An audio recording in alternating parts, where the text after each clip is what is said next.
तो फिल्म की शुरुआत में हम पूरे शहर को क्रिसमस की वजह से सजा हुआ देखते हैं। सारे घर चमकती दमकती नजर आ रहे थे। जो नजारा बेहद ही खूबसूरत लग रहा था। यही एक घर ऐसा था जो सजा हुआ नहीं था, जिस घर में हम 3 बच्चों के साथ उनके डैड को देखते। बच्चे अपने डैड से नाराज हो रही थी और साथ ही काफी उदास भी थे, क्योंकि आज क्रिसमस के दिन भी वो अपने बच्चों के साथ वक्त गुजारने की बजाय काम पर जा रही थी। उनकी बातों से हमें पता चलता है कि बच्चों की माँ की मौत हो गई है और अब उनके डैड भी जा रहे हैं। तो उनका ख्याल रखने के लिए एक बूढ़ी औरत को बुलाया जाता है जो उनकी देखभाल करे। और बच्चों की उदासी दूर करने के लिए वो बूढ़ी औरत उन्हें एक प्यारी सी कहानी सुनाती है, बिल्कुल वैसी ही जैसे मैं आपको सुना रही। कहानी एक छोटे बच्चे की है जो एडवेंचर पे गया था, मतलब अपने सफर पर, जो खूबसूरत होने के साथ साथ काफी कठिन भी था। तो अब उस कहानी में हम बर्फीले इलाके में एक काफी बड़ा जंगल देखते हैं जो बर्फ से ढका हुआ था। यही वो बच्चा निकोलस अपने डैड के साथ रहता था। ये दोनों जब लकड़ियाँ काटने जंगल में जाते हैं तो सामने से एक काफी बड़ा भालू इन्हीं की तरफ आ रहा था।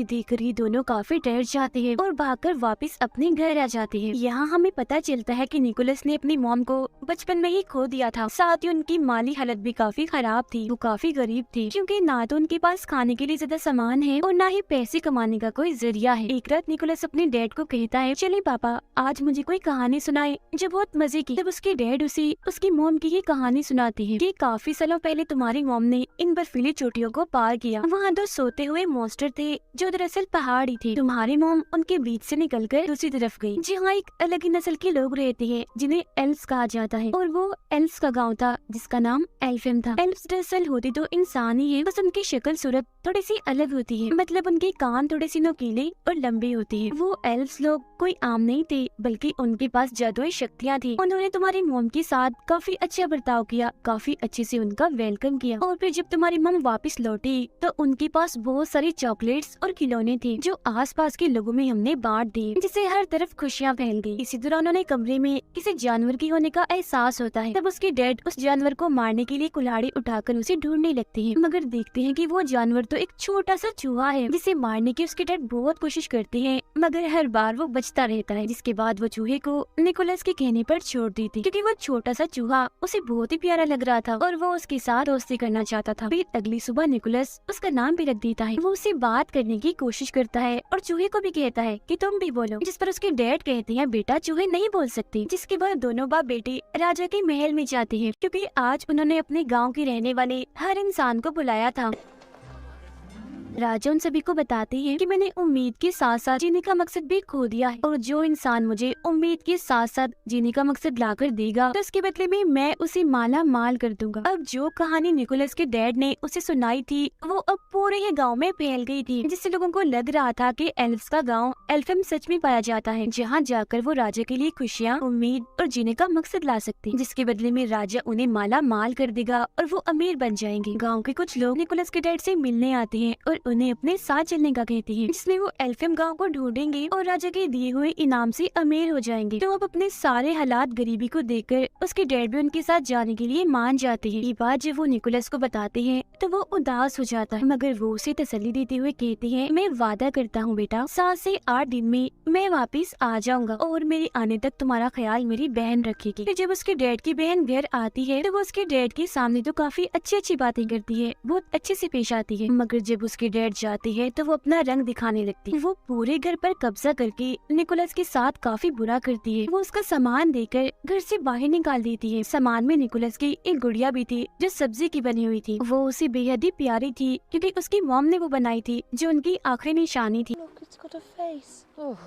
बाहर आने के बाद निकोलस अपने लिए एक टेंट लगाता है और अपने चूहे दोस्त के साथ रात बाहर ही गुजारता है। अब काफी दिन हो गई थी, मगर अभी तक उसके डैड वापस नहीं आए थे, जिससे वो भी अब अपने डैड के वापस आने की उम्मीद खो चुका था। उसे लग रहा था कि कहीं उसके डैड के साथ कुछ हो ना गया हो। अब खाने की तंगी तो उन्हें पहले से ही थी, मगर एक दिन उसके डैड की बहन उसे काफी मजेदार सूप बना के देती है, जिससे काफी मजे लेकर निकोलस पीता भी है। मगर तभी वो बताती है कि ये सूप मैंने तुम्हारी गुड़िया से बनाया, जिस सुन उसे काफी गुस्सा आ गया था, इसीलिए वो उस पर चिल्लाने लगता है।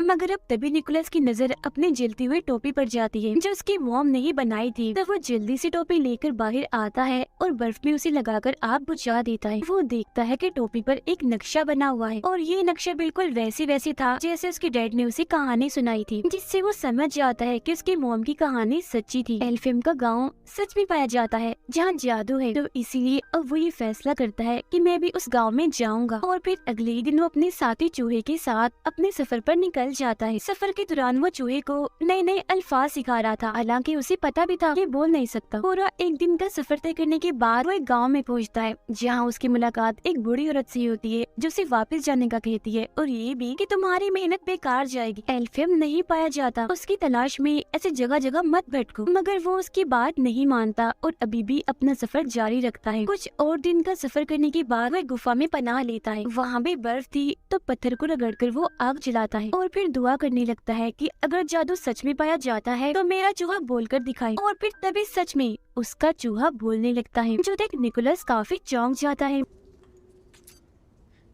Boy, tree, ball. वो हैरान तो था ही, मगर अब उसका जादू पर पक्का यकीन बन गया था और अब तो उसका चूहा दोस्त इतना बोल रहा था कि उसे सफर में अकेलापन महसूस नहीं हो रहा था। फिर जब ये लोग जंगल में से गुजर रही थी तो एक बारहसिंगा हिरन इन पर हमला कर देती है। तब उससे बचने के लिए निकोलस जल्दी से पेड़ पर चढ़ जाता है और ऊपर से देखता है कि उस हिरन के अंदर तो एक तीर घुसा हुआ है। जब भी तो वो इतनी बेचैन है, इसीलिए वो फौरन पेड़ से नीचे उतरकर हिरन के पास आता है। पहले वो उसे प्यार करता है और फिर उसके अंदर घुसा तीर निकाल देता है, जिससे उस हिरन को सुकून की सांस आती है, क्योंकि पहले उसे काफी दर्द हो रही थी क्योंकि निकोलस ने उसकी जान बचाई थी। तो हिरन उसे प्यार से देखती है, जिसके बाद वो यहाँ से जाने लगता है। मगर काफी आगे जाने के बाद वो देखता है कि हिरन भी उसके पीछे पीछे आ रही है। तब निकोलस उसे अपने साथ आने से मना कर देता है, कहता है मैं सिर्फ ये जानता हूँ कि मेरी मंजिल कहाँ है, मगर वहाँ जाने तक कितना वक्त लग जाएगा ये मैं नहीं जानता। तो अगर तुम हमारे साथ आओगी तो भूख से मारी जाओ। मगर वो हिरन खाने की नहीं बल्कि प्यार की भूखी थी, इसीलिए अभी भी वो उसका पीछे नहीं छोड़ती। निकोलस उसे अपने ग्रुप में शामिल करके अपनी मर्जी से उसका नाम रख देता है। वो नाम एक जगह का था जहाँ जाना उसे काफी पसंद था। फिर अब वो आगे का सफर हिरन पर बैठ कर करता है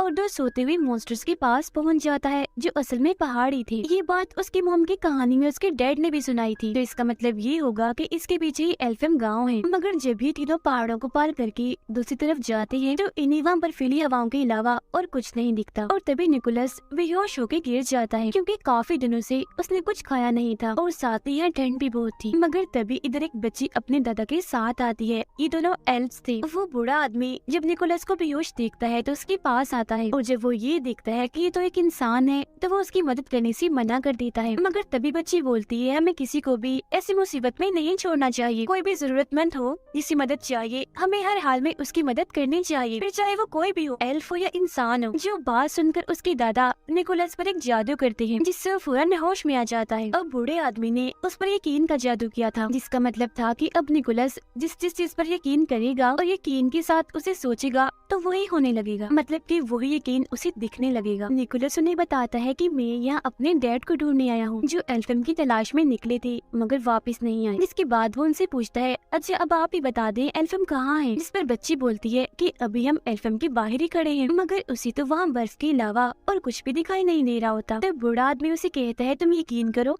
और फिर सोचो। और जब निकोलस यकीन करता है और ये सोचता है कि मेरे सामने एल्फहेम गांव है तो उसे अब की बार सच में एल्फहेम गांव दिखने लगता है। अंदर आने के बाद ये लोग एक खुफिया रास्ते से उसे एक पार्टी में लेकर जाते हैं जहाँ सब लोग नाच रहे थे और खाने की मजे मजे की चीजें भी इधर पड़ी हुई थी, जिनमें मीठी और बच्चों की चीजें ज्यादा थी क्योंकि आज दरअसल यहाँ क्रिसमस होती है। चूहा तो यहाँ का माहौल देखकर बहुत ही खुश होने लगता है और खाने की चीजों में घुसकर खूब मजे करता है।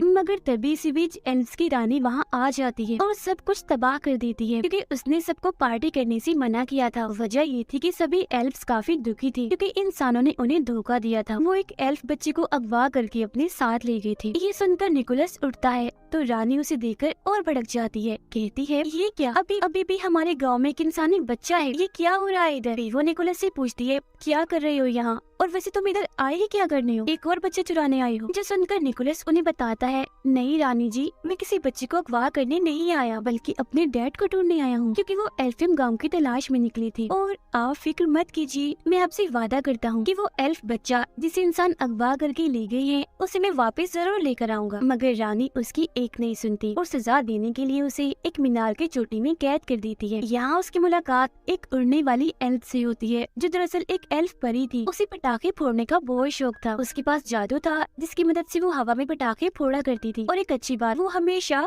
सच बोलती थी। अब निकोलस उसे बताता है कि मेरी मॉम भी यहाँ एल्फियम आई थी, उनके साथ तो यहाँ के लोगों ने बहुत अच्छा सलूक किया था, काफी अच्छे से उनका वेलकम किया था, मगर रानी ने तो मुझे यहाँ इस मीनार में कैद कर दिया है और मुझे अपने डैड को ढूंढना है, तो प्लीज मेरी मदद कर दो ना यहाँ से निकलने में। इस पर वो मान जाती है, मगर तभी इधर एक काफी बड़ा मॉन्स्टर आ जाता है जो पहले सो रहा था और अब इन दोनों की आवाजों से उसकी आँख खुल गई थी। वो जैसे एक इंसान इन निकोलस को यहाँ देखता है तो उसे पकड़ लेता है, क्योंकि वो उसे खाने का सोच रहा था, जो देखकर तो निकोलस की हालत खराब हो जाती है। तो वो परी एल्फ उसकी जान बचाने के लिए मॉन्स्टर के मुंह में एक जलता हुआ पटाखा डाल देती है, जिससे वो मॉन्स्टर किसी गुब्बारे की तरह फट जाता है और वो निकोलस को लेकर यहाँ से उड़ जाती है। वो दोनों फिर एक घर की छत पर आके गिरते हैं, जिन्हें रानी के गार्ड देख लेते हैं। तब उनसे बचने के लिए वो निकोलस को यहाँ से ले जाने लगती है। इसी भागम भाग में निकोलस एक क्लास में घुस जाता है, जहाँ की टीचर एक इंसान को देखकर काफी हैरान थी और फौरन गार्ड्स को यहाँ बुलाने लगती है। मगर तभी वो टीचर को समझाता है कि आप इंसानों को इसीलिए बुरा समझते हैं ना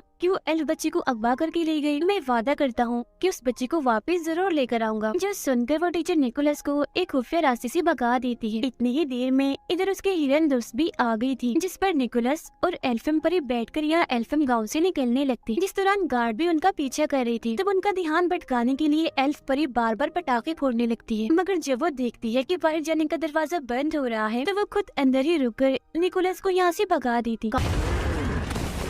काफी मीलों का सफर तय करने के बाद भी निकोलस को उस अगवा हुए एल्फ बच्चे का कोई नामो निशान नहीं मिलता। फिर जब वो गॉड से दुआ करता है कि मुझे कोई रास्ता दिखाएं, तो तब उसे जंगल में एक गोल्डन रंग की रस्सी बंधी हुई दिखती है, जिसका पीछा करने पर वो एक पिंजरे तक पहुंचता है। इसमें और कोई नहीं बल्कि वो एल्फ बच्चा कैद था। अब इससे पहले वो उसे यहाँ से निकालता, तब इधर कुछ लोग आ जाते हैं, जिनमें निकोलस की डैड भी थी। वो अपने डैड से गले मिलता है और कहता है कि हमें इस एल्फियम बच्चे को वापस छोड़ना होगा, जिस पर उसके डैड समेत सब लोग मना कर देते हैं। कहते हैं कि नहीं, हम इसे वापस नहीं दे सकते, क्योंकि हो सकता है कि राजा इसे देखकर खुश हो, इससे उन्हें उम्मीद और जीने का मकसद मिले, जिसके बदले में वो हमें ढेर सारा पैसा देंगे। तो इसीलिए अब ये निकोलस को भी पेड़ से बांध देते हैं। उसे उसके डैड ही बांध रहे थे, जिस दौरान चूहा उनसे बोल रहा था, उन्हें ऐसा करने से मना कर रहा था। अब चूहे को बोलता हुआ देखकर वो भी काफी हैरान थे। सबके सोने के बाद उसके डैड उसके पास आते हैं और वो निकोलस के साथ साथ उस एल्फ बच्चे को भी पिंजरे से आजाद कर देते हैं और बताते हैं कि उन सबके सामने मैं तुम्हारी मदद नहीं कर सकता था, इसीलिए मैंने तुम्हें बांध दिया था। अब इससे पहले वो यहाँ से निकलते सारे लोग जाग जाते हैं और तीरों से उन पर हमला कर देते हैं। अब हिरन के ऊपर निकोलस और वो एल्फ बच्चा बैठा हुआ था। हिरन के पीछे एक बग्गी बंधी हुई थी, जिसमें उसके डैड बैठे हुए थे, जिस वजह से हिरन तेजी से नहीं दौड़ पा रही थी। तभी निकोलस को याद आता है कि मुझ पर तो यकीन का जादू हुआ है, यानी मैं जो भी यकीन करके सोचूंगा वो पूरा हो जाएगा। तो वो हिरन पर हाथ रखकर उसे उड़ने का कहता है। हिरन थोड़ा सा ऊपर उड़ती तो है, मगर वजन ज्यादा होने की वजह से वो काफी ऊपर नहीं उड़ पाती और वापिस से नीचे आ जाती। ये देखकर उसके डैड अपने बेटे निकोलस की जान बचाने के लिए अपनी बग्गी की रस्सी काट देते हैं और जाकर एक खाई में गिरते हैं, जिससे उनकी मौत हो जाती है, जो देख उसे काफी दुख होता है। इसके बाद हिरन निकोलस और अगवा हुए एल्फ बच्चे को एल्फियम पहुंचा देती है। अब क्योंकि निकोलस ने अपना वादा पूरा कर दिया था, यानी उस बच्चे को वापस लाने का, तो ये देखकर एल्फियम के सारे लोग काफी खुश हो जाते हैं और उस बच्चे का डैड निकोलस को ढेर सारे खिलौने देता है, जिससे उसे बहुत खुशी मिलती है। मगर खिलौनों को देखकर उसे ख्याल आता है कि क्यों न मैं भी क्रिसमस के मौके पर सब बच्चों में खिलौने और चीजें बांट कर खुशियाँ फैलाऊं। इसीलिए वो सभी एल्फ से कहता है कि आप यहाँ जो कुछ भी बनाते हो, इन्हें खिलौने खाने पीने की चीजें मेरे लिए आप वो बहुत सारे बना दी, ताकि मैं उन्हें बच्चों में बांटकर खुशियाँ फैला सकूं। तब उसकी ये बात सुनकर सारे लोग खिलौने और खाने पीने की चीजें चॉकलेट्स कैंडीज वगैरह बनाने में लग जाते हैं और बहुत सारा सामान वो बना भी लेते हैं, जिसे काफी बड़े थैले में डालकर निकोलस को देते हैं, जो लेकर वो यहाँ से जाने लगता है। अभी वो थोड़ा आगे गया ही था कि तभी इधर रानी आ जाती है और उसे रोकने के लिए अपना जादू करती है और उसे उल्टा लटका देती है, क्योंकि वो इंसानों को पसंद नहीं करती थी। उसका मानना था